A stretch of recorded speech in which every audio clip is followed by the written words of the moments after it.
Thank you, Paul.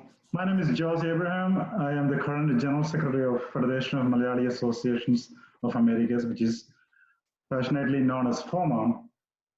As we are going through a lot of issues, dangerous issues right now due to this COVID-19, we have a lot of questions, we have a lot of concerns, and we have a few experts that are going to explain.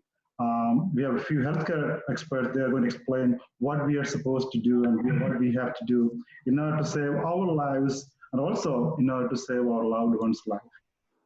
And FOMAA has successfully conducted a youth webinar in New England region, and now it extends to a national platform. We are so grateful to New England region and especially Paul P. Ignatius for coordinating this. I'm going to invite Paul P. Ignatius for introducing the speakers and to share the rules and instructions of this webinar. Once again, thank you very much. Welcome all of you. Paul, please. Thank you, George. My name is Paul Ignatius. I will be moderator for this session today. This is a session targeted mainly at youth, first generation, parents who immigrated and their children. There is always the dilemma of communication between the young and the adults. It makes it worse when you have immigrant parents who are tuned to a different culture and you grew up in a different environment. So the objective of the call today is to help you understand the issues, work with best of the best in the medical field to ask your questions and understand the complexities and have a good session. So for a few ground rules, when you logged in, you probably noticed that your line was muted. Keep it that way unless you are invited to ask a question. We are here as speakers, we have three consummate professionals. We have Dr. Saras Muppanna, who is a pulmonologist and critical care specialist. She works at Beth Israel Deaconess. We have Dr. Paul G. Matthew, who is an assistant professor of neurology at Harvard Medical School and practices at Brigham Women's. Dr. Matthew Thomas, who is a psychiatrist and is practicing in the New England area. We are very happy and lucky to get assistance from the best of the professionals in medical field in New England area, and we are very happy to take the lead on this. As we described earlier, we're gonna have this presentation in a more like an exchange of questions and answers format so that everybody can ask your questions. The questions you should ask in the group chat window. We will always publish who is up next so that you know when it is your turn. To a degree possible, we will allow you to ask the question personally so that you can exchange. FOMAA new National Youth Program എല്ലാവർക്കും സ്വാഗതം. ആദ്യത്തെ തലമുറയും രണ്ടാമത്തെ തലമുറയും തമ്മിൽ എപ്പോഴും ചെറിയൊരു വിടവുണ്ടാവും. കുട്ടികളുടെ സംസാരം മാതാപിതാക്കൾക്ക് പിടിക്കില്ല, മാതാപിതാക്കളുടെ സംസാരം കുട്ടികൾക്ക് പിടിക്കില്ല. അതേസമയം കോവിഡ് ഒരു വലിയ പ്രശ്നമാണ്. അങ്ങനെ നമ്മളുടെ കൾച്ചറൽ ഗ്യാപ്പ് നമ്മുടെ ഇടയിൽ നിന്നുകൊണ്ട് ഒരു തടസ്സമാകരുത് എന്നുള്ള ഉദ്ദേശത്തോടു കൂടി തന്നെയാണ് FOMAA ഈ മീറ്റിംഗ്, ഈ നാഷണൽ യൂത്ത് സെമിനാർ അറേഞ്ച് ചെയ്തിരിക്കുന്നത്. അതിലേക്ക് നിങ്ങൾക്ക് എല്ലാവർക്കും സ്വാഗതം. നിങ്ങൾ ജോയിൻ ചെയ്തപ്പോൾ നിങ്ങളുടെ ലൈൻ മ്യൂട്ടായിരുന്നിരിക്കും. ചോദ്യങ്ങൾ ചാറ്റ് വിൻഡോയിൽ പോസ്റ്റ് ചെയ്യുക. നിങ്ങളുടെ ഓർഡർ അത് ക്രമമായിട്ട് അവിടെ പറയും. പറ്റാവുന്നിടത്തോളം നിങ്ങൾക്ക് തന്നെ ചോദ്യങ്ങൾ ചോദിക്കാനായിട്ട് നമ്മൾ നിങ്ങളുടെ ലൈൻ അൺമ്യൂട്ട് ചെയ്ത് നിങ്ങളോട് ചോദ്യം ചോദിക്കാനായിട്ട് പ്രേരിപ്പിക്കും. നമുക്ക് 3 തികഞ്ഞ വിദഗ്ധരാണ് ഈ രംഗത്ത് കിട്ടിയിരിക്കുന്നത്. ഡോക്ടർ സരസ് മുപ്പണ്ണ, അവർ മലയാളം സംസാരിക്കില്ല, പക്ഷേ പരമാവധി മലയാളിയാണ് ഇതുവരെ കണ്ടിട്ടുള്ള എല്ലാവരെക്കാളും. വളരെ നന്നായിട്ട് നിങ്ങളുടെ ചോദ്യങ്ങൾ അവർ ഉത്തരം പറയും. Doctor Paul G Mathew, doctor Paul G Mathew ഒരു ന്യൂറോളജിസ്റ്റ് ആണ്, ഹാർവർഡ് മെഡിക്കൽ കോളേജിൽ പഠിപ്പിക്കുന്നു. Doctor Saras Muppanna Beth Israel ഡീക്കണസിൽ ചികിത്സാ വിദഗ്ധയാണ്. ശ്വാസകോശ രോഗങ്ങളുടെയും ക്രിട്ടിക്കൽ കെയറിന്റെയും വിദഗ്ധയാണ് അവർ. അവരെ രണ്ടുപേരും കൂടാതെ തന്നെ ഡോക്ടർ ജിൻഡോ, ഞങ്ങൾ ജിൻഡോ എന്നാണ് വിളിക്കുന്നത്, ഡോക്ടർ മാത്യു തോമസ് ഒരു തികഞ്ഞ മനഃശാസ്ത്ര വിദഗ്ധനാണ്. അദ്ദേഹവും കൂടെ നമ്മളെ സഹായിക്കാനായിട്ട് ഇവിടെ വന്നിട്ടുണ്ട്. ന്യൂ ഇംഗ്ലണ്ട് റീജിയണിൽ നല്ല വിദഗ്ധരുടെ സേവനം നമുക്ക് ലഭ്യമാകുന്നത്, അത് നമുക്ക് എല്ലാവർക്കും ഉപയോഗപ്പെടുത്താൻ സാധിക്കുന്നത് ഒരു അനുഗ്രഹമായി ഞങ്ങൾ കരുതുന്നു. നമുക്ക് കോളിലേക്ക് കടക്കാം. Dr. Saras. Thank you. Thank you very much. എനിക്ക് Malayalam I can understand, but pesa varadu, but I'll be able to understand, and Paul is also here to translate if there are any questions in Malayalam. And I really thank FOMAA and Dr. Matthews and Dr. Matthew Thomas and Paul Ignatius and Mr. Nair for inviting me to this platform. And I'm here to answer any questions. As I was saying, I was telling Paul earlier that I really enjoyed this session during this last week because it was more interactive and kids were involved and we could see each other on the screens, and they also brought a little cloth. What is it, Paul? Yeah. Yes. So it was really interactive, and it was very, very satisfying for me to do this session. And I'm here to answer any questions you all have. Thank you. So do I talk on the topic, Paul? Yes, please do talk about the topic. If you can start talking about. Sure. A lot has happened in the recent past with COVID-19. Right. How has been your experience dealing with it? So it is very scary times. It's tough times and scary times, but I'm also very optimistic. I feel we'll see light at the end of the tunnel, and it's a matter of time. I think we have to be patient for that. And I do have to tell you, I'm seeing so many patients in my clinic and also in the hospital who are COVID-19 positive. And it's a challenging time, not only for the patients, for the healthcare workers, but for the families and the children of the families. Everybody directly or indirectly are affected by this. And from here, I'm just going to jump onto the medical aspect of it. What are the most common signs and symptoms that the patients or anybody have to be aware of in the community? As you'll know, the most common symptoms are fever, shortness of breath, and cough. One thing I wanted to stress on the shortness of breath, which last time we did discuss about the symptoms between allergies and COVID-related same cough and respiratory symptoms, cough and shortness of breath. This time I thought I'd lay emphasis on how shortness of breath due to anxiety could be different from a COVID-related shortness of breath. So if a patient doesn't have any previous history, past history of respiratory problems, no asthma, no COPD, or no pulmonary fibrosis, or they're not vaping, no history of smoking, none of that at all, and didn't have any respiratory symptoms in the past, right? Suddenly they come up with, they have shortness of breath, then we do have to think whether it is just only they have so much of shortness of breath that we have to think, maybe is this COVID related? It always comes to our mind. Even if you cough and sneeze these days or have running nose, it's always coming to your mind whether it could be related to COVID, right? Whereas it may be that or it might not be that at all. So we have to be very careful. Shortness of breath can provoke a lot of anxiety, and anxiety also can provoke a lot of shortness of breath. So recently in my clinic, I had a patient who was extremely short of breath, finally had to go to the emergency room. We asked him, okay, so much shortness of breath, you're always wondering if it could be COVID-19. Sent him to the emergency room, and then every test came back negative, luckily, and it was anxiety-related shortness of breath.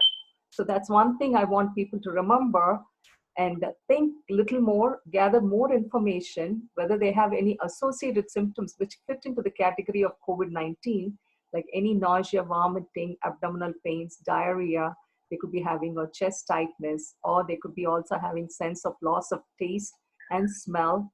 And of course, the fever is definitely there. And if they have any chest pains, so these are the associated symptoms which come into the package of COVID-19. So these are all the things, and their oxygen numbers, whether they're going down, whether they're getting too short of breath, and if the shortness of breath is all new, and if they have any body pains, unexplained fatigue, for no reason at all. They could have been doing very well till about 2-3 weeks ago, and suddenly they feel so beat up and so fatigued. So all these symptoms should allure us to think whether it's COVID-19 related. So that's one of the main differences between anxiety causing shortness of breath and COVID-19 causing shortness of breath. That's something we have to keep in mind. And please do call your primary care physician when you have these symptoms. And please observe your symptoms and write it down. So when you call your primary, you have a little time sequence saying, okay, my symptoms started at this time. I don't have the other related symptoms. So that will be very helpful for the primary care to tell, okay, you have to go to testing done. So that's one thing I wanted to say. And the other thing is to do with the nasopharyngeal swab testing. That is the most, it has the highest yield. It's a swab, as I mentioned last time. It goes into the back of the nostril. It can cause discomfort, but there's no pain. So don't be afraid to get the test done if you do need to get the testing done. That has the highest yield. The second type of test we do is at the back of the mouth. It's the mouth swab we do, or the oropharyngeal swab. And if you can't, for some reason, if your nostrils are blocked and they can't do the testing, or if you're on blood thinners, like any patients who have atrial fibrillation or other conditions which need them to be on blood thinners, then if they can't get the swab done through the nose, you can always do the oropharyngeal swab. Okay, that's another way of testing as well. That's the polymerase chain reaction or the PCR testing that we're doing these days.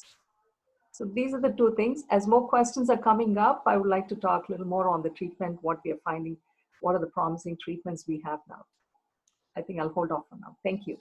So Dr. Muppanna, you touched upon a small thing, but can you elaborate a little bit? Sure. Who is at higher risk? You talked about a variety of people who may have hyperventilation, but who is at a higher risk? So if the person has history of anxiety, depression, panic attacks, any kind of mood disorders, then we could think that they could be related to, the shortness of breath could be related to anxiety.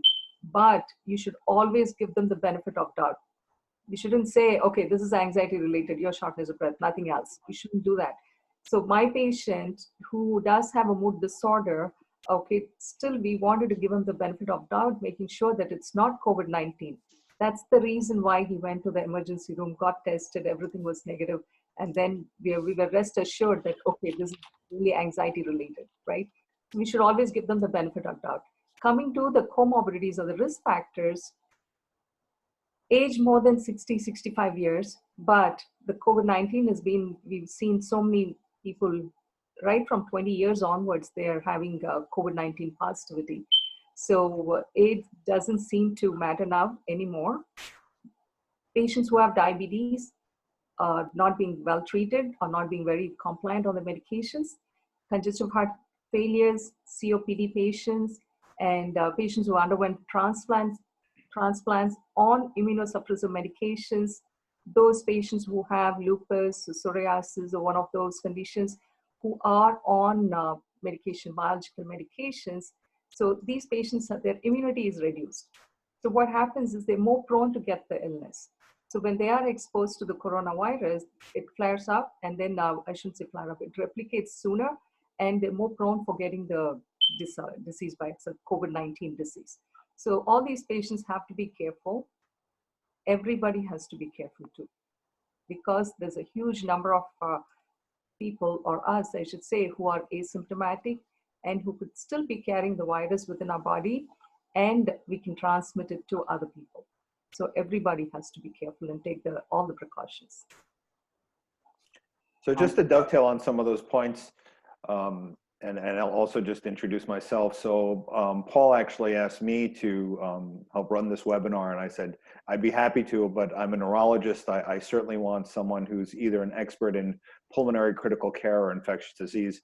Saras is actually the immediate past president of the Indian Medical Association of New England.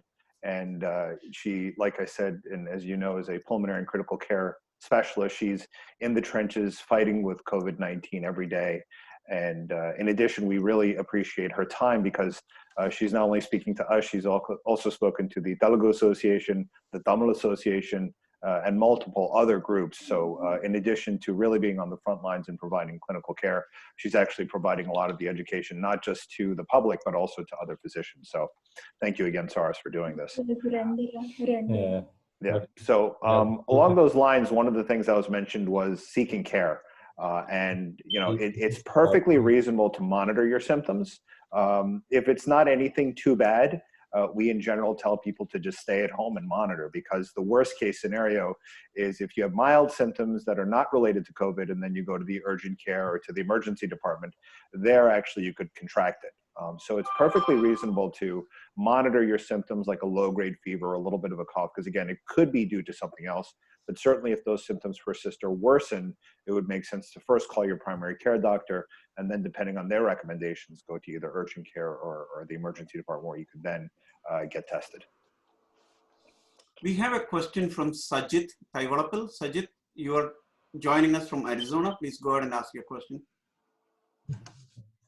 Hi, my name is Surabhi. I'm Sajit's daughter, but we're from Arizona. And so in the summer, it gets super hot here, like over 110 degrees.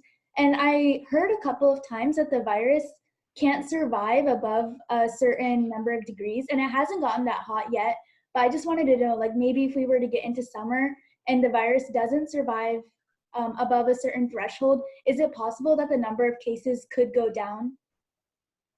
Thank you. Can I take this question? Sure. Thank you. So hi, Surabhi. Thank you for the wonderful question. I think this question has been lingering on all the experts' minds as well. So the virus gets inactivated, or I should say it's 73 degrees centigrade and 150 or above degree Fahrenheit. So it has to be really, really, really hot for the virus to get inactivated. However, the good part is the virus gets inactivated with soap, right? With normal soap and sanitizers and alcohol, more than 62%, it does get inactivated. I think it's, thank God for that. So coming back to your question, Arizona with the hot weather, we don't know yet. With 100 degree Fahrenheit, whether it will get inactivated or not, we don't know yet. That was one of the thought process, because in the southern part or the tropical countries, we thought maybe the virus is getting inactivated by the heat, and that's why the numbers are low, but that's yet to, we have to wait and see. But the temperatures have to be really high for the virus to get inactivated. It's a different process. Okay, thank you. Thank you. Santosh, you had a question. Go ahead, ask your Yeah, question. just a follow-up question, Dr. Saras. So we have heard that this virus can live on different surfaces for a different time span. So why that lifespan is different, and how do you explain that?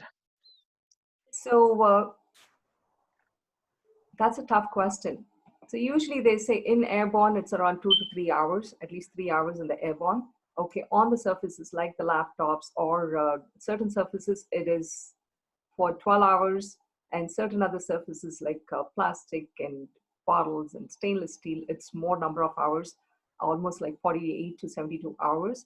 I don't know exactly the chemistry or the molecular way or the degradation level process, what happens, but what I can tell you is what happens is when the surfaces are infected by the virus, okay, or the virus is there on the surfaces, and you're touching that, and the virus is coming into your hands, okay, you're not washing your hands, but you're just keeping your hand here, which we tend to do without our knowledge so many number of times in a day.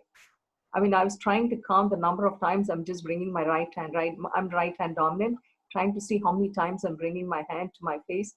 And I can't tell you, even with wearing a mask, I still tend to bring it, like subconsciously, it just comes. Okay, my right hand more than my non-dominant hand. So that's one of the reasons they're telling now, anything you want to open, any doorknobs, anything else, just try and use your non-dominant hand so you don't bring it to your face as many times as you do with your dominant hand. And the dominant hand, when you are bringing it, it's actually the virus gets transmitted from your hand, okay, and into your mucosa. So it starts going into your mucosa, and that's how it goes into your body system and gets replicated there. So I can tell you about this part, but why in different materials it lasts different number of hours, that reasoning I still don't know yet. Thank you. Madhav, do you want to go ahead and ask your question? Very good question from your end. Hi, Doctor. This is Sindhu from Boston. I have a question regarding handling the groceries.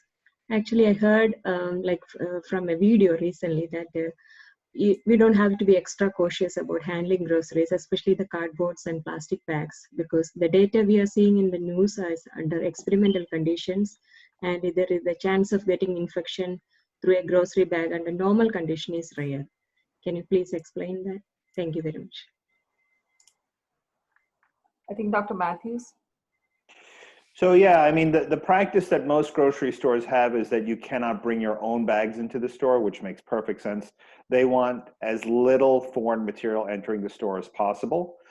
Regarding grocery bag transmission, Like Dr. Mapana had said, anytime you are in contact with something, and if you are a carrier, there is a possibility that you can spread the virus molecules to the grocery bag. So one thing we talked about in one of the previous sessions was if you do go shopping, it makes perfect sense, if you want to be cautious, once you bring the groceries to the house, leaving the bags outside or disposing of them, and then even just wiping down the containers. I mean, a simple Lysol wipe or something like that, just to wipe down the containers.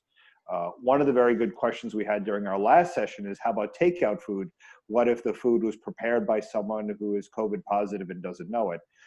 So to that, we echoed a similar response that if you order takeout food, the safest thing would be to bring it to the edge of the kitchen or something, transfer it into your own containers, and then throw out the containers from which they came. And then someone logically asked, well, what about the food?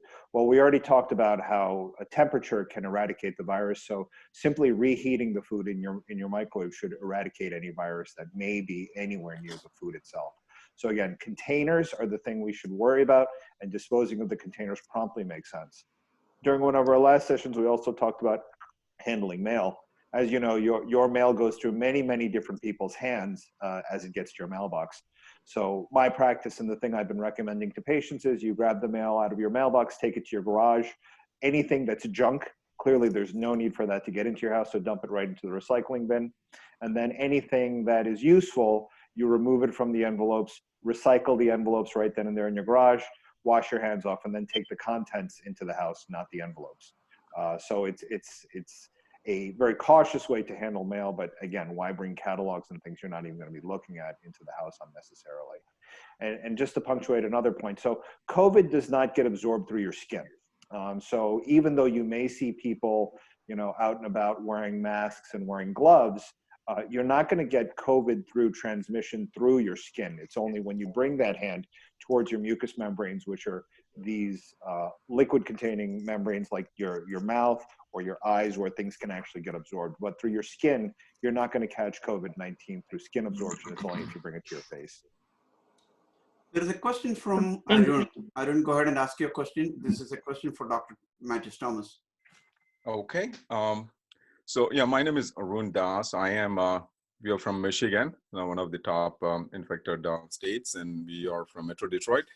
I represent an organization called Youth Leadership Forum under the Kerala Club, and I do have the couple of juniors and a couple of sophomores and a junior from the leadership team on the call as well.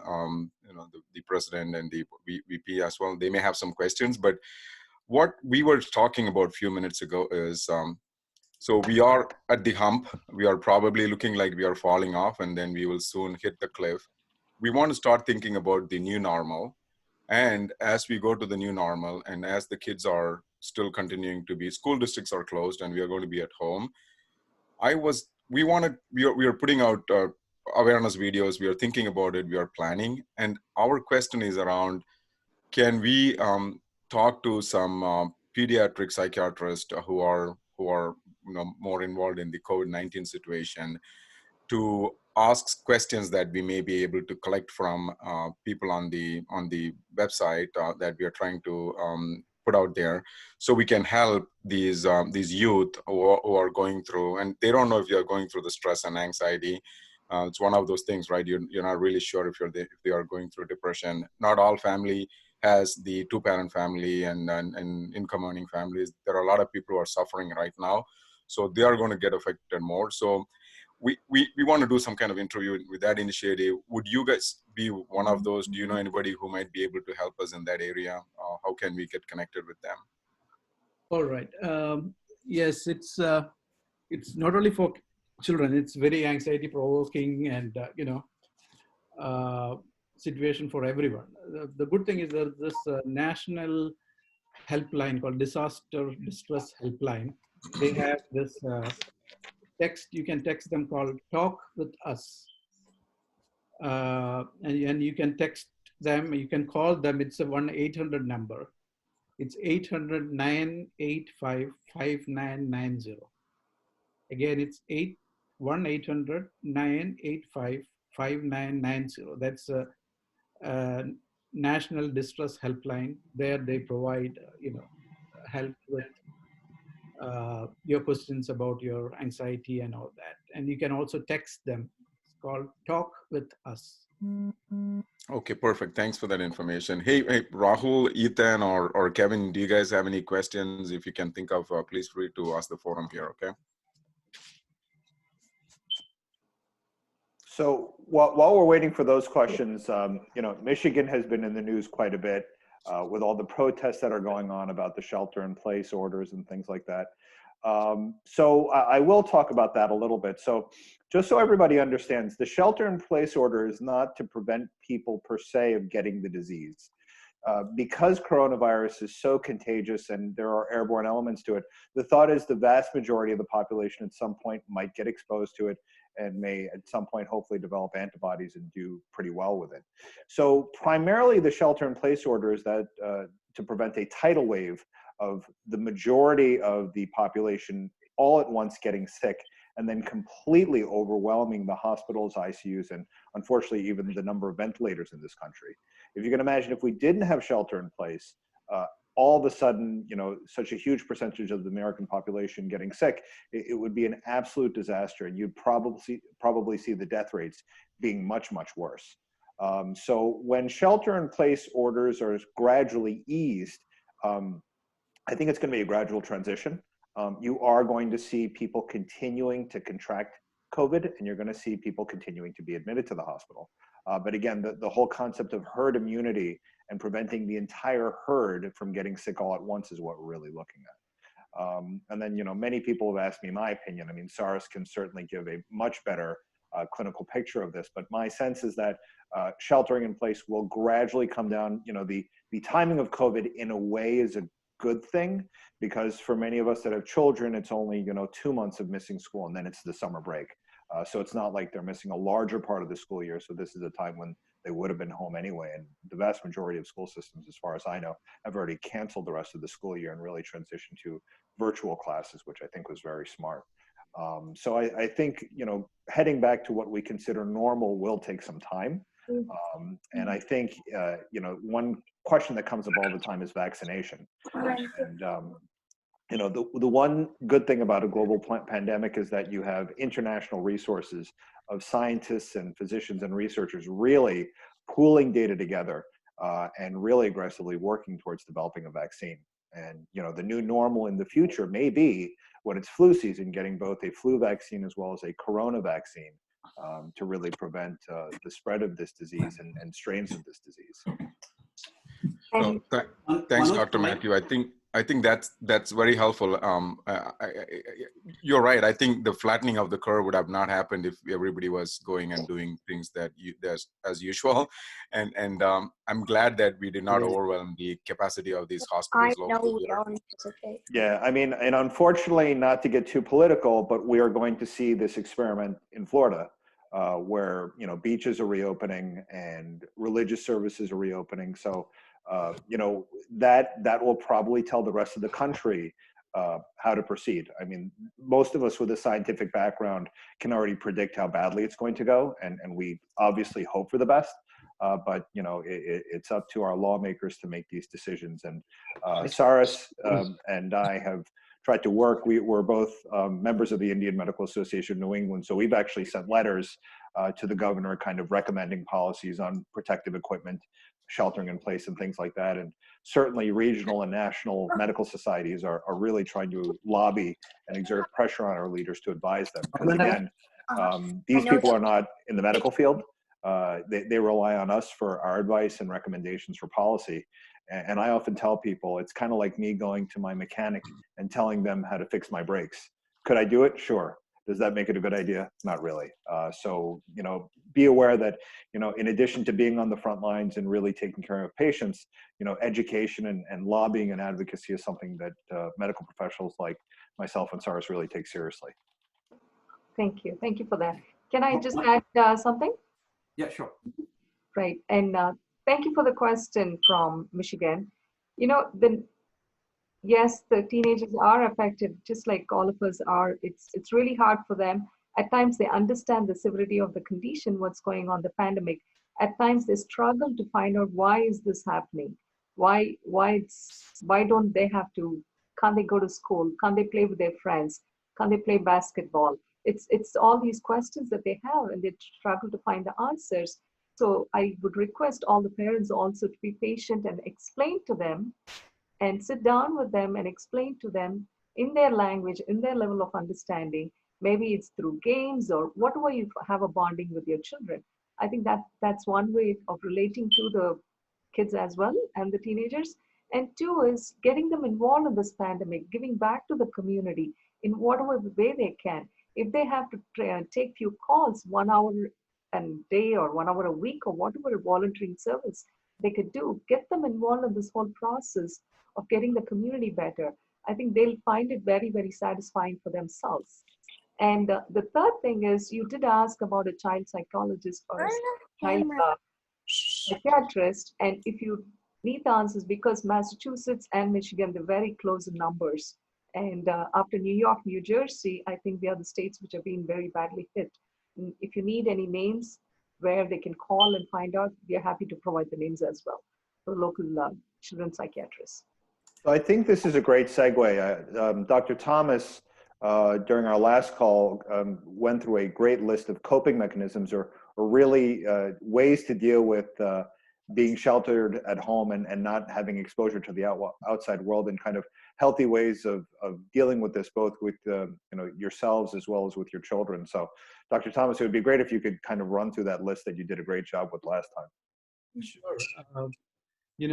As I mentioned last time, it's very anxiety-provoking situation for everyone. A lot of people have lost their jobs,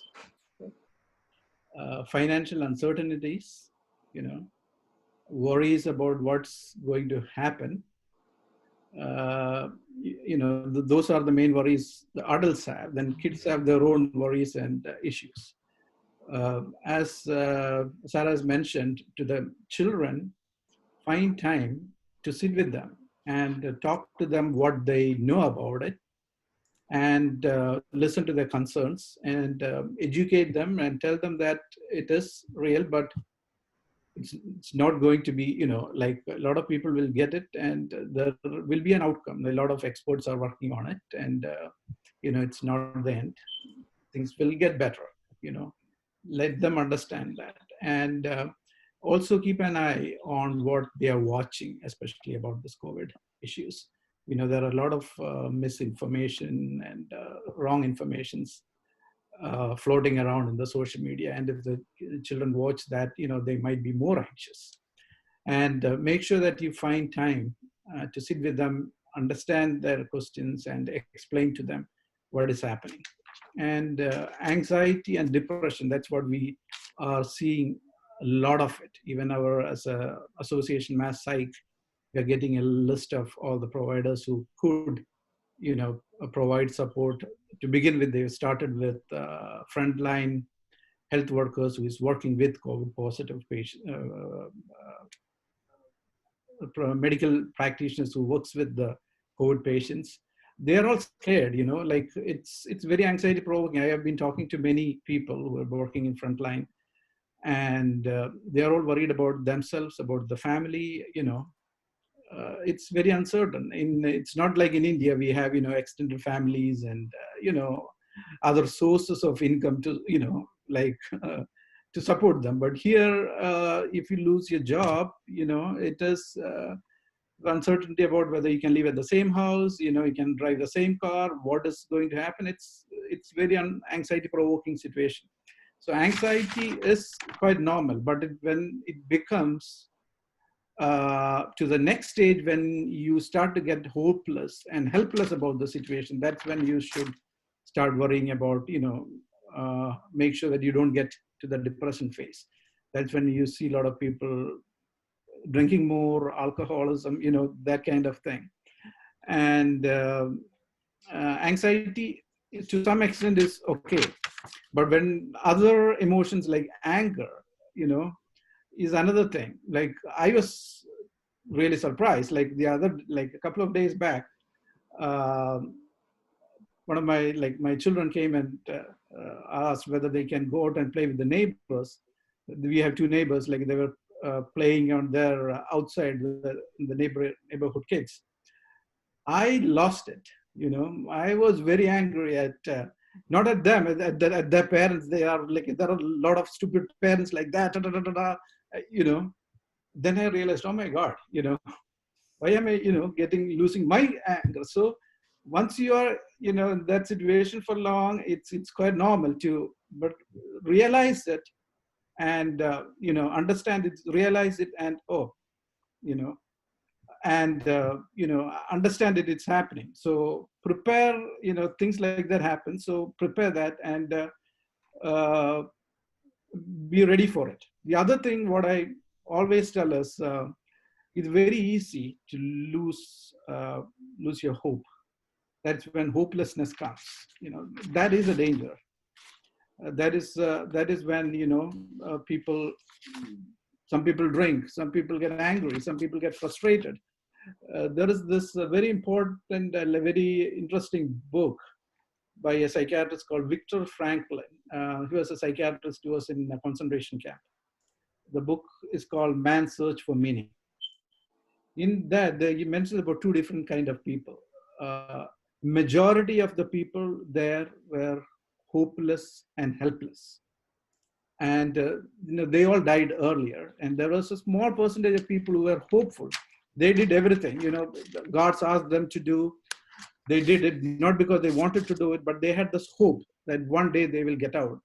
They will be able to reunite with their family, That kind of, that is the main thing. We should all be, make sure that you don't get to that hopeless state and start worrying about it. But there is always hope, like last time I mentioned, even in Charles Darwin theory of survival of the fittest.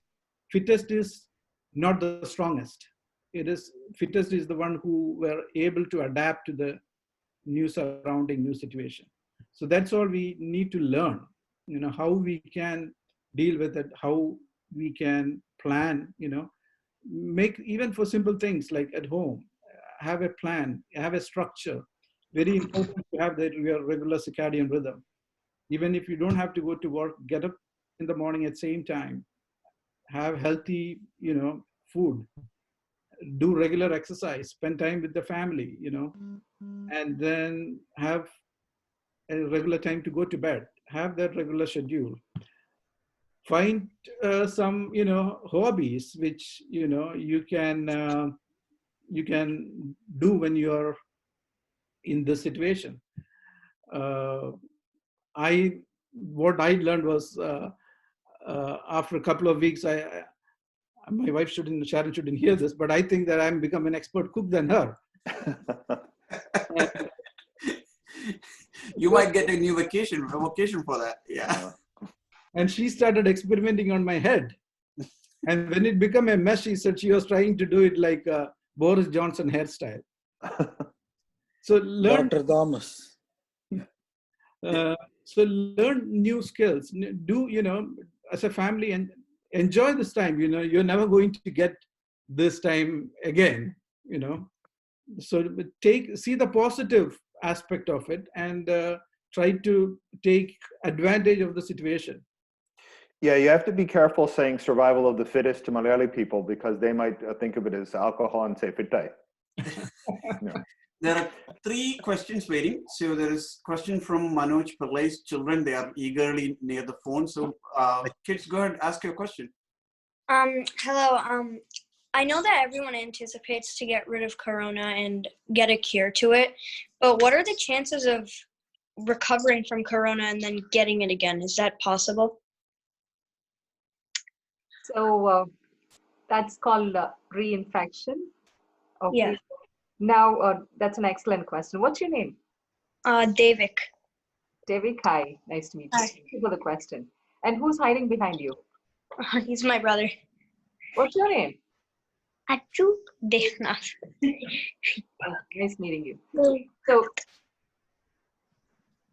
yes, when you get infected with coronavirus 19, so far what we know is the current infection only. Whether you can get reinfected or not, we do not know that yet because from the time it started here, I'm talking about the US, from the time it started to what's going on now, okay, it's been almost like 10 weeks or so, and we don't have so much of information. It has to pass, the coronavirus has to subside. And then after that, if they're getting sick for some reason, we always have to think about other viruses, which could be like corona in terms of influenza A, influenza B virus. There's something else called RSV, respiratory syncytial virus. So those are all the things that we need to look for. Once corona-19 positive, they get better with the symptoms. And again, they're having other things, other symptoms, like they get sick again. So other infections need to be looked for. Okay. Coming to see whether it can be another coronavirus 19 reinfection that we don't know yet. Okay, we don't have the time space to in research and say, yes, it can be reinfection. We don't know. We will know the answer maybe in another month or so. I'll be able to answer this question for you. But for now, we do not know about the reinfection rates. Yeah. The test kits, what we have, we are using it for patients to be able to diagnose them initially, right? And technically, what we are supposed to do, once they come off their illnesses, we test them again to see if they become negative or not. Okay, and then you can say after that, after 4 or 5 weeks or so in time, and if they have symptoms and you're testing for other viruses like the common flu, and that is negative, then test them again for corona. That is too far, and we don't want to waste those resources currently. We want to save the resources what we have to identify the positive at this point of time. So reinfection may occur. Maybe it's a mutation that will change the way the coronavirus is. Maybe that could be one possibility, but we don't have much of data yet. Oh, okay. Yeah, the other thing to think about with reinfection is it is possible that if you get reinfected, it's with a slightly different strain. And kind of like with the flu, if you catch the flu a second time, it may not have the same effect on you in terms of symptoms, and that your initial infection kind of bolsters your immune system to handle a second attack. So that would be my speculation in terms of reinfection. And your body also forms antibodies to the COVID-19 if it's the same kind of strain. Okay, it forms antibodies, and the antibodies should be helping you not to get reinfected or not as severe as Dr. Matthews was mentioning. And this actually came up recently on the news. So just to be clear, COVID-19 is called COVID-19 because it was first detected in the year 2019. There are not 19 different COVID viruses. There's COVID-1, which was known as SARS, and then COVID-2, which we're now calling COVID-19. Oh, okay. Would there be more, like COVID-19? Yeah, I mean, there's always that possibility that, you know, future viruses will happen. So viruses basically are these pieces of DNA or RNA which are encapsulated inside a capsid or a protein capsule. And, you know, certainly anytime there's a mutation, and there can be slight variations, and that's what can lead to pandemics or, you know, smaller things like the common flu that we deal with every year. So again, vaccination is very important. Kind of like with the flu vaccine, which I hope all of you get every year. It is there to help bolster your immune system and to produce antibodies to these different viruses. And many people will say, you know, I had the flu vaccine, but I still had the flu. And then oftentimes the flu for them will be, you know, 1 or 2 days of not feeling well. When in fact, if they had not got the vaccination, that could have lasted a week or two. So my sense is when we start to mass produce effective coronaviruses, antibodies or vaccines, really that'll bolster our immune system and help us not get sick from such viruses and potentially new viruses that emerge as well. Okay. So the virus has a coating. It's like the crown. That's why it's called the corona. And then once it goes into your mucosal surfaces, like inner side of the nose or the tongue, anything moist, like these mucosal surfaces, right? That time it disintegrates, and only the DNA, RNA part of it goes into the body and starts replicating. And again, that protein shell that we talked about is very delicate, and that's why heat can destroy it. That's why alcohol and soaps can destroy it. So it can be handled. Don't think it's indestructible, but also it's very transmissible. That's the problem. It can easily spread between people. Sajid Taivalapil has a question. Sajid, can you come back? Thank you. Thank you. Thank you, Doctor. Hi, this is Surabhi again. I just had another follow-up question, and I guess this is actually two-pronged. So, like, if we're looking at Italy, right, they have a higher dependency ratio, which is why I think they've had like more cases. But first, do you think it would be possible that we'd get to such a level where like they really like they can only have one person out of the house at a time or something like that? And then also, I know recently there was a Harvard study that came out about social distancing, and I haven't gotten the chance to read it yet, but I've heard people give different summaries about it. So if anyone like could kind of summarize it properly, that would be useful also. So first, the Italy question, right? Let's do that one first. And can you just repeat your question? Why Yeah, is I was just wondering. Like, I missed that part. I was just wondering, like, is there a chance that we would be at the level that Italy's at? So in Italy, right? What happened was, yes, more number of patients were affected, population was affected, and the death rate was also high. And a couple of things, what they thought was because of the elderly patient population, that's one. And they also found smoking to be high in the patient population. That was another study which came across in the Chess Society. And they felt the smoking could have had an effect in increasing the morbidity and the mortality of these patients in some terms of getting more disease and the death rate being high. Okay, and the age as well. The Italian age group which were affected were also on the higher side. Okay, so that's part. We go to the stage where Italy is. So in the US, the pattern, what I see is, yes, first Seattle and then New York. Okay, New Jersey now is becoming the epicenter. And we have other states as well, Michigan and New Orleans we had, and Massachusetts. It seems to be coming in waves, right? We are, I should say Massachusetts, I'm from Massachusetts. So here in Boston and Massachusetts, we are a couple of weeks behind New York. So overall, the number of cases that we have in the US are way higher than other countries. And we've surpassed other countries. But the mortality rate has been not that high as what we see in Italy. Okay, mortality rate has been anywhere between 2.5 and I should say 3.5%. Also, Saras, I think part of it is that, you know, we initially, I would say in January and February, thought that this was just an isolated disease in China, kind of like how SARS was, and really people didn't think anything of it. And if you ask me, oh, what's the next country that's going to be affected after China?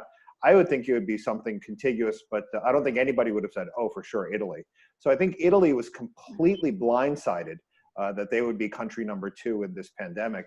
And then also, I mean, I couldn't say the sources or quote you on this, but I'm assuming that Italy does not have the capacity for ICU level care and ventilators that the US has. And there are horror stories in other parts of Europe. I know personally one physician in Spain who was thrown into the difficult decision of disconnecting the ventilator on an elderly patient in order to use it on a younger patient. So those types of gut-wrenching stories are horrific in Europe, where most of those countries have nationalized healthcare, where there are not nearly as many resources as there are in the United States. So that certainly also affected the mortality and mortality rates in the US, and why they might be a little lower, even though the overall prevalence is, or the total number of cases is higher in the US. So the connection And sorry, if whoever is not speaking, if you could just mute your phone. So there's a connection between Wuhan and Italy. I believe in Italy, northern Italy especially, they have a textile industry. And so many of the workers there are from China, especially the Wuhan. They have direct flights from Wuhan to the northern part of Italy. And they felt there was something this was actually in January and later, early February. That's when it caught on in Italy as well, right? So they had something, that time patients were detected in Wuhan. We do know that Corona was existing in Wuhan at that period of time. So, but the Italian people, what they wanted to do is they wanted to say that we are there with you in this. And they said, hug a Chinese campaign. Okay, and that threw them off. And then the number of cases who came back, Chinese New Year got over, so the floating population was too much from China to Italy, and they felt that caused a surge. The exposure was so high. That was one of the reasons also, that's what they think. Okay, that's one. And two, the ventilators, making this decision, who's going to get the ventilator or who's not going to get the ventilator is a very, very hard one. As a critical care specialist, it's really, that's not what we are to do. We are here to give support to every single person who comes to, who needs the support in terms of either ventilator or monitoring or intensive care unit support. It's so hard. Even in Massachusetts, in the Beth Israel itself, we do have these ventilator assistant programs where we prioritize and say, who's the younger patient, who's going to have, who has less comorbidities, or I should say, who has a better chance of survival with the support that they get. You know, that's not what we are used to, but that's the way the situation is, unfortunately. Coming to the last direct question from Rahul Prabhakar. Rahul, go ahead and ask your question. This is Rahul Prabhakar. I'm the KCYLF president, and the question I have is, since all of us were caught off guard with the pandemic in terms of our preparedness, including medicines, what should we be thinking ahead in terms of how to prepare for another occurrence of a similar situation? So, precautions, learning from a pandemic. So I should say SARS, when you look at SARS and the South Asian countries were also affected, and Korea, South Korea was affected then as well. So from the literature, what I read and the articles which came out of South Korea, they learned from that experience and they said, next time a virus comes like this, what are we going to do? And they felt they came up with plans on how to develop the infrastructure, right? And that's why you see South Korea, the testing centers they were really quick in testing and they were able to kind of contain it to a larger extent. So they came up with a plan and they said, next time when the pandemic comes, not a pandemic, I'm sorry, when a virus attacks us like this, what are all the steps that they had in place? And this time around when the pandemic came, they were able to institute it, right? So now we didn't have that experience as America. We didn't have that kind of an experience. And now we are going to have checks in place. I think we have become more aware of such a thing happening. It may happen, may not happen. I hope it doesn't happen at all again. And we don't have to go through this. But I'm sure everybody has learned lessons, starting from the healthcare policymakers to the general public, to the community, to the kids, to the elders. Everybody, we are learning something out of this, right? And we are going to take precautions and develop vaccines, be ahead of the game and think ahead, think faster, use artificial intelligence, use all the technological tools we have to see that it doesn't become such a pandemic. Things can happen, viruses can come, there could be a different strain, there could be a mutation, but at least I think we should be able to keep it more contained.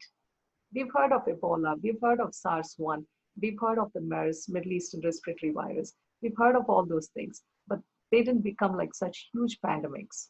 Excuse me, can I add something here? Sure. I think what I have learned is, you know, especially I was looking about the policy they have in Kerala. And those who studied MBBS in India knows that we had this subject called preventive and social medicine. And that is not given that much importance in the medical curriculum here. And that is one of the major subjects we all studied in India. And India always had these kind of epidemics like malaria, typhoid also. They were all well prepared. And even the doctors there think in a preventive aspect much more than here.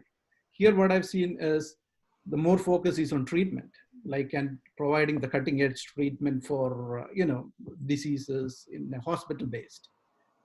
And what I've learned is in Kerala, the health ministers, advisors in this are all preventive social medicine professors. So they were able to learn about. What I was surprised is when it first case was reported in Wuhan, in Kerala, they found out that there are medical students from Kerala studying in Wuhan. So they were planning for if somebody comes from Wuhan in December itself. So here, I think the experts will now learn, more importance of the preventive aspects than, just providing healthcare. I think this is an eye opener, and I think this will change a lot of planning. And to give credit to governors from Michigan and Massachusetts, that's their plan, right? Social contact distancing and tracing, social patient tracing is an important art. And this is a little bit of invasion into privacy for some other people, but it's unfortunately reality of the world where we will have to work together and understand and help and support. Yeah, so history is a great educator. And God forbid if we go through another pandemic like this, I think you'll probably see a much more rapid response where flights are canceled or temporarily put on hold from any endemic regions. You'll find that people will probably be more open to social distancing because of what we've gone through with COVID-19. So I think the response will be much more rapid, which will then shorten the window of time that a pandemic could potentially grab a foothold in this country. The other thing also to keep in mind is that unfortunately in society, there is a lack of respect for science and expertise. We've seen it with global warming. We've seen it with medicine, where non-medical people are trying to institute medical policy that just doesn't make sense. And, I've said this, and I hope I don't offend anybody with their political persuasion, but, thank God for Anthony Fauci. He is really a leader and an expert. He's handled other pandemics before. And the fact that he's putting up with as much as he is politically and staying there knowing it's for the greater good, really kudos to him. So I think, God forbid, if something like this were to happen again, we would now have this up in place and people would realize, yes, personal liberties are very important, but at the same time, we have to think of society at large, like Dr. Thomas had said, and really think about prevention instead of running to put out a fire. There are three last questions, and I'm going to read them out for the interest of time. One is from Madhav. Regardless of age or pre-existing condition, is there a severity of infection variety? Does it vary amongst different people? Is it related to lung capacity? That's the first question. And the second question is from the team in Michigan, from KCYLF. Are antibody testing rampant yet? Can one get that done if interested? Is that available? I have personal opinion about it, but it would be good to hear from the doctors about that. The third one is it advised to wear masks while going for walks? Follow up to that, since the new norm is to wear masks while going to stores and all, what kind do you recommend? And I think somewhere along Suresh had a question, which I think I missed, was, is KN95 equally effective as N95? So those are the four questions, and can KN95 be washed and reused? If you can talk about masks in general, that would be great. Those are the last four questions. So I would go one more time, right? Does it vary with various people's lung capacity? And can anybody get antibody testing? Is it rampant? Is that the right thing to do? And regarding masks, is that the new norm? Is that advisable? And are they reusable? I'll take the first question. It's to do with the lung capacity. So I'm reading the question here. Thanks, Mother, for that. And it says, regardless of the age or pre-existing condition, why the severity of infection is different in different people. Okay. So the severity of infection does have to do with your own body immunity. Okay, any reasons which I mentioned already, which can compromise the body's immunity, then it can have a more severe effect. And it also depends on the exposure of the viral load. Okay, how much of viral load are you being exposed to? If somebody is sneezing, right? So I'm a healthcare professional. So if I used to do the COVID-19 testings in my clinic till about a few weeks ago, and then I stopped because of the lack of PPE and other things. So when I'm doing a nasopharyngeal swab, and I'm doing it, but then if the patient is just sneezing after that, which they tend to do, you're just kind of meddling with the nostril inside, and they tend to sneeze. What happens is the droplets, and the sneeze has the highest capacity of the droplets, and that can carry the virus. It can carry not just to 6 feet, it can carry a little further too. So the exposure of the viral load, the person who's doing the test can be exposed to that. The exposure of the viral load is important. So that can affect the severity of the condition as well. And in Massachusetts, I've found the age group of 50 to 59 having the highest number of patients, but it's starting from 20 years onwards and it's going upward trend, and 50 to 59 seems to be the peak, and then it seems to be coming up the next 10 years, adding on to it. Okay, so that's one point. And the second question was, the second part of the question was to do with the lung capacity. Yes, your lung capacity has definitely to do with COVID-19 disease severity, because this coronavirus, what it does, it affects and goes into the lungs, causes a gush of inflammatory markers to be released. It's the interleukin-6, that's what we call, and it causes something called the cytokine storm, okay, which goes into the capillaries, which goes into the lung parenchyma, damages the lungs, and that's why the lungs can't maintain the oxygen that we are normally able to maintain when we are breathing the atmospheric air, right? So it does depend. If your lung, for some reason, has been deconditioned, or has been like in patients who've had lung transplant, or patients who had a part of the lung removed, or they have COPD, they've been smokers. So these patients can get the, they'll be more prone to get the COVID-19 virus and the severity too. So those are two important things to keep in mind. Thank you. Thank you, Doctor. And what was the second question, Paul, if you could remind us? So are you're on mute. Testing rampant yet? Can one get that done if interested, from Arun? Yes, that was a question. Is the antibody testing available, and is that rampant yet? Is that available if one is interested? That was the question. Can I take this? Sure. Paul? Okay. Yeah, so I mean, just to be clear, so PCR stands for polymerase chain reaction. Basically, the virus itself is an RNA virus. RNA is something that in our bodies is derived from DNA. So the PCR basically is a test to detect whether or not you have active virus in your system. Now, some of you may be familiar with the term viral load. That tells us how much virus is in your system. So currently there's no viral load testing to tell us how much is in your system, but the PCR is what's used to say, yes, this person is actively infected with virus, or no, they're not. And then antibody testing basically tells us whether your body has mounted an immune response and made antibodies. So antibodies basically cling to the virus, and then that connection is what tells the body, okay, destroy this thing that's clinging to the antibody. So that's why when someone is fully recovered from either coronavirus or other viruses, you still have lingering antibodies which give you immunity in case that thing shows up again. It will get destroyed by the antibody mechanism. So currently antibody testing is not routinely done, but Saras, I guess I'll defer to you. In what situations do they do antibody testing? So if they've had the illness, if for some reason, PCR is what is commonly done, as Dr. Matthews was stating. So for some reason, if you're not being able to do that, and you want to test so many people, right? All of us at some point want to get tested and see whether we have this or not. So that time the antibody test comes into play. It usually tests the IgG and the IgM, I should say, okay, which talks about whether you've been exposed to it and whether your body formed the antibodies to it or not.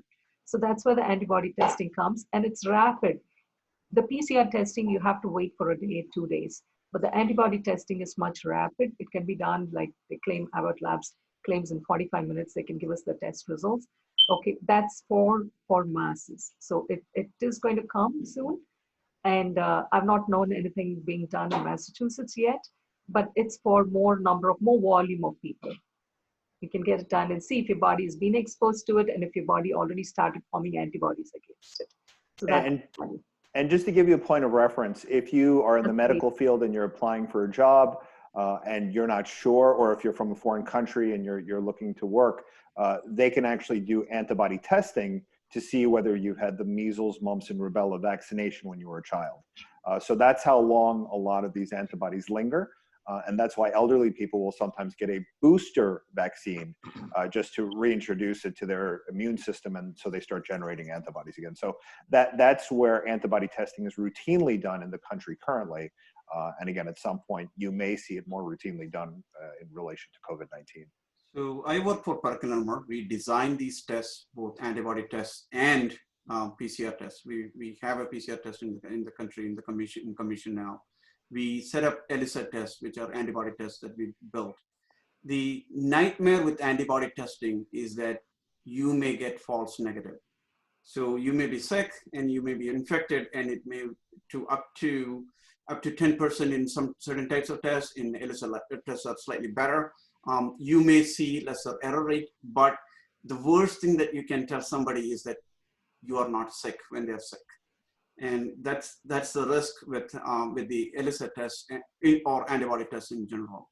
The PCR tests have the other side of the problem, which is you may get a false negative false positive, and you may be told that you are sick where you are not sick. And in this kind of situation where the society is heaving from the outbreak, it is better to tell somebody that they are sick by error than telling somebody that they are not sick by error. So each of these have error rates, and you have to be careful in advocating one or the other. So just from a clinical perspective to do with the PCR testing, even if the test comes back negative, if it was one of my patients and she had all these symptoms, right, of COVID, I would strongly suspect that this patient definitely could be having the virus. The test comes back negative. Still, I tell them, clinically, it sounds like that. Yes, we know it's negative. Still, they think, okay, they're free and they don't need to take any more precautions. That's not the message. We tell them, you still have to act as though you do have that, and you don't want to give it to anybody if you have that, and you don't want to get it also from anybody else. So those are the messages which we definitely strongly advocate and tell them, okay, follow all the strict guidelines of hand washing and 6 feet and mask and staying home. So last question that we have is about masks. Should we wear masks? What is that the new normal? Is that socially acceptable? That's from Manju. It is advised to wear masks going for walks. Okay, wearing masks while going for walks. It depends. If your community is like, there's nobody else, it's not a crowded community, okay, and you're going for walks, it's still okay. It's still, please maintain at least 6 feet distance and more. And I've seen in my community, it's not crowded at all. The roads are really broad, but still people are wearing the masks and going. Okay, that's one thing. And two, if you think the second part of the question is the new norm is to wear masks while going to stores and all, what kind do you recommend? If you have a surgical mask, that is good. N95 masks, those are actually, they filter 95% of the particulate which come towards you. That's why it's called the 95. There are also N100 masks now, which my anesthesiologist friends, they use when they're intubating patients with positive COVID-19. Okay, but the N95 filters 95% of the particulate matter. Those are preserved. Those are for the healthcare professionals. And the KN95, I think there was one question regarding the KN95. Are they as effective as the N95? In terms of particulate, the way they're made, they claim they are equivalent, but I've used both, and I find the N95, the fit and everything is way better. Because the KN95, when you, okay, I have a regular mask here in front of me. Okay, this is a surgical mask. KN95 mask has something like this. The air from here, it just seems to be leaking. It's not a perfect fit for the KN95s. That's what I found in my own experience. I've been using the KN95s now because I ran out. And please make sure whenever you're wearing a mask, this is a normal surgical mask, there is a little, what can I say, little clip here. Okay, and it has to sit on your nose. And please make sure you press it. You're wearing the mask like this and press it against your nostril. You don't want any air to go. If anybody is in front of you, they're coughing, you don't want that to come onto your face. You don't want to inhale that. At the same time, you don't want something to inhale out as well. So you just have to make sure it's nice and snugly fitting, especially above this nostril. It has to be fitting really well. There's a nose clip. Please make sure you press on the clip and it sits tight on your nostril. That's one thing I wanted to show you all today.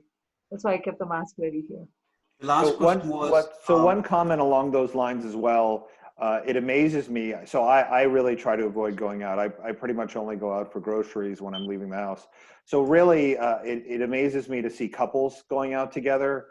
People sometimes bring their children out because they're, they don't want to sit at home, but really staying at home and not bringing other people out if you have essential needs that you need to address is really important. And, I mentioned this in our last broadcast that, we need to be culturally sensitive as well. And I'll start out with talking about food. There's this myth that if something is homemade, it is automatically healthy and safe for you. And I bring up, for Malayali people, neyappam, which although tasty, it's basically deep fried sugar. It's one of the worst things you could eat. But this thought that it's made at home, so it must be healthy.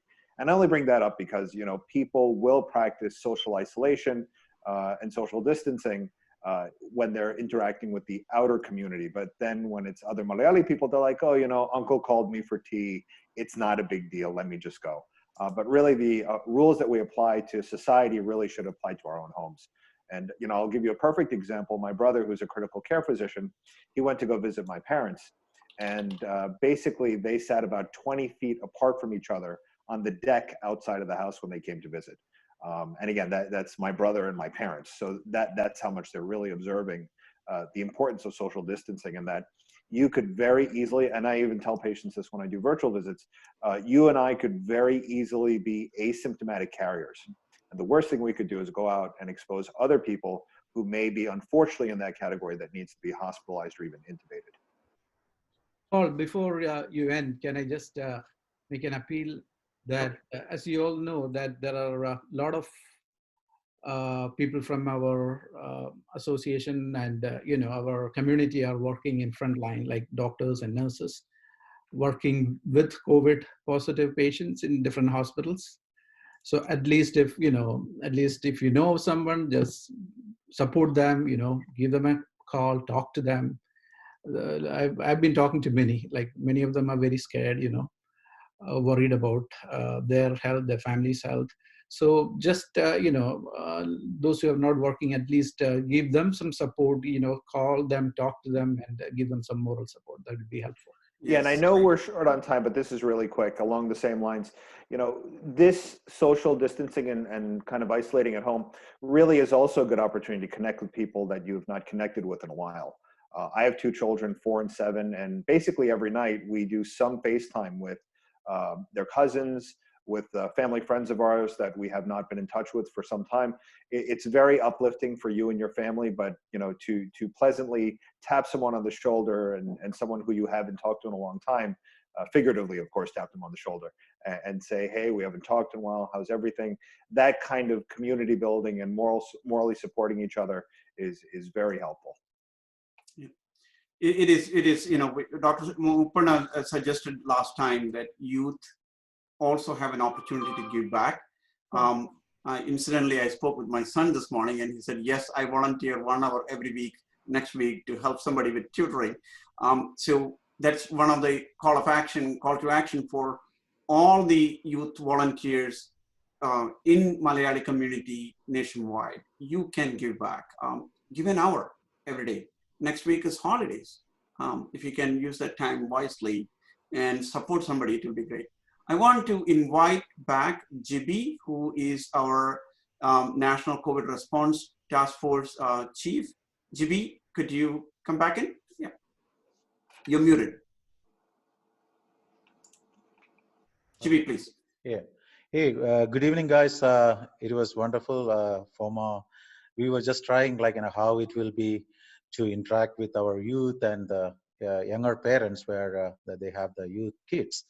So it was I constantly the parents from different areas, even from California, Arizona, they are all texting me this is something we need to continue on a weekly basis, little more stages, and everybody likes all three of you guys. So you guys really related to them. Paul, you explained more than medical, so they really enjoy. So we thank you from bottom of our heart from FOMAA and the larger Malayali community. You guys are doing the excellent and finding time for us. And Paul Ignatius, thank you very much for coordinating this effort. And we look forward little more expanded version of this to reach out to because this good words it's going to reach to the many parents, so we'll get more participation in the going forward. So thank you very much once again, and appreciate all your effort. Thank you. Two things that I want to give to the shout out to the national team, right? We put together a medical doctors professional groups here, and Dr. Mopanna and Dr. Matthew and Dr. Jindo all are members of that group. If similarly, this is also, as much as we can provide support, it is also mutual assurances that things will be okay. That goes a long way in supporting medical professionals worldwide. And it is super important to connect them. And these association groups are important, vital function in that. And we thank each and every medical professional who is in the front lines fighting this. Thank you. I would say FOMA should, I don't know if they've already thought about it, but the FOMA leadership should think about reaching out to AKMG. AKMG is the Association of Kerala Medical Graduates in America. And not only is it people that graduated from, medical school in Kerala, but also their kids, many of them are now physicians too. So that would certainly be a good resource to tap into, and, they're all over the country. Well, we are already working hand in hand with AKMG in order to raise our task force in all regions. FOMA is an organization which has 12 regions in all over America and Canada. So we are already working with them actually. Perfect. So once again, what we did is we have a task force in every 12 regions, and one of the working area is the medical team that has got the mental health and the medical side. So we have the mental health people, psychiatrists, psychologists, and social workers work with the people, because a lot of people losing the job, and it's more than COVID. There is a lot of mental stress factors working around on the people. So it's too much of stressful, and keeping them for like 1.5 months all together, it's more stressful too. So there are things working on, and we are taking help from the AKMG. Perfect. Can I just ask one question to the group as such? First of all, thank you very much for inviting me, and thank you Paul Matthews, thank you, and FOMA also. Thanks. So that concludes today's youth webinar, and we love you that we need a lot of information. This is tons of information take home. So we continue looking forward to work with you in the future also. Like GB mentioned, like once in a month or once in a 2 weeks time, we will have a youth webinar in a national platform. So Jules, I think Dr. Mopanna was about to say something, sorry. No, that's okay. I just wanted to know, FOMA, do they also do like medication refills for, parents are stuck here, they're not able to go back to Kerala or go back to India. Do they also have questions regarding medication refills? And not only that, what other activities do you do, just like in two sentences? Can you just educate me on that, please? GB, could you talk? Yeah. Jose can talk. Well, I didn't quite understand. What did she say? So, FOMA, what are the other main activities that you all do? Reaching out to youth and reaching out to community? Oh yeah, we definitely have national committee members or youth representatives, and we are doing a lot of charity activities, not in particularly in youth area, but we have a youth wing that have been doing a lot of activities in nationwide. And this is actually, we are trying to embed this kind of activities through the youth generation, through our younger generation. So maybe in the coming times, like in the next youth webinar, we can have more participation in the FOMA youth young generation. Two specific things that we are trying to do here in the New England region. Right. One, we are trying to get job opportunities. So we are busy, right? Drug discovery companies are very, very busy. So we are trying to get these job opportunities advertised so that people know them and they can apply them. That's one of the activities that we are trying to do. I know personally that NEMA and REMA are calling their members and supporting them individually. If there are somebody who is struggling, they are getting them grocery help or various other forms of assistance that they do need. Jolson spoke about a coalition of 38 willing medical professionals, and it's a bidirectional thing, right? You give and you take, so they are interacting with their bases in different fashion. One of the specific questions that Dr. Saraswati asked, and something that we need to explore answers for, there are people who are stuck here who cannot go back because of the immigration status or the flights stopped. How are they getting their medication? This is something that we need to ask and find an answer for. Now, there is, let me explain to you, there is a system where the Indian consulate is working towards it for the parents who are visiting here and their prescription medication is finished and they don't have a insurance coverage here. So they arrange with the Indian doctors here to get this things being done, and they have some arrangements, but I didn't get it through, but definitely if you're particularly interested, I can get you the details. Yeah, it might be one good answer for it that we can obtain from many, right? Yeah, Yeah, exactly. Yeah, that's true. Very good. I want to thank everybody for, especially the physicians and psychiatrists who joined to help with the call, the associations that volunteered to help in organizing this. You know, as much as I am the talking head, Santosh and Manju have really worked hard to get the flyer together, working with the artists and making sure this is real each time. Relentless support from Jibi and Jose in making sure this goes well. It is organized and this is nailed down. Reema, Suresh, you know, I cannot speak volumes about the more emotional support you lend me each day. You know, each day when we are frustrated, when we think this is not bottoming out, we talk for an hour, and this is a big deal. And this support is what makes people persevere, and that's what we need to do. We need to get through this so that we can do greater things. So thank you for a wonderful session, and look forward to other events from each and every one of you, including FOMAA. Thank you. Thank you. Thank Thank you you. all. Bye. Take care. Be safe. Thank you.